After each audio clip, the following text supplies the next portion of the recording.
I've spoken several times in this House about the problems with the current leasehold and property management system, more recently from the opposition front bench. Like so many of my constituents and people across the country, I am a leaseholder and I know firsthand the horrific situation that they face. But in today's debate, I'd like to focus on property management companies who are bringing misery to the lives of both leaseholders and those living on freehold estates in so-called fleasehold properties. Apart from the law as it currently stands, it is poor performance and, quite frankly, total incompetence of companies such as RMG and Firstport that are, quite frankly, at the root of so many issues facing leaseholders across the country.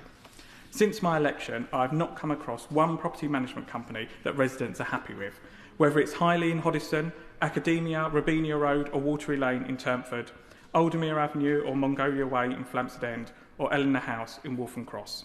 It's hard to think of one part of Broxbourne not affected by this. The Minister, who I get on well with, has promised to strengthen the regulation of managing agents, but how much longer will my constituents have to wait? His department has already held a consultation on measures to help leaseholders, challenge unfair fees and charges, and introduce qualifications for managing agents. In fact, the consultation opened nearly exactly 1 year ago and closed in September 2025, and the government are still analysing the feedback, and this is what the people out there get fed up with.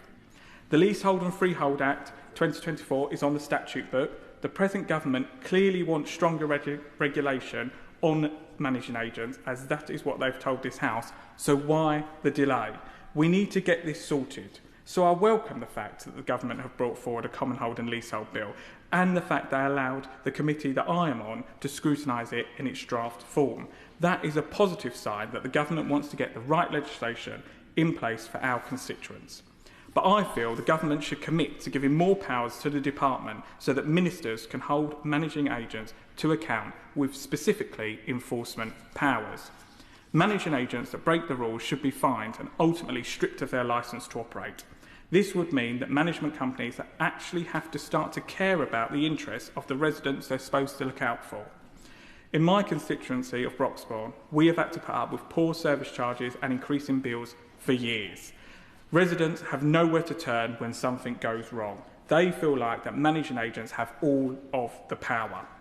I know the Minister wants to change that, and I hope he will reflect carefully on what has been said across the House today, and I urge the government to get a move on and solve this issue for millions of people across the United Kingdom.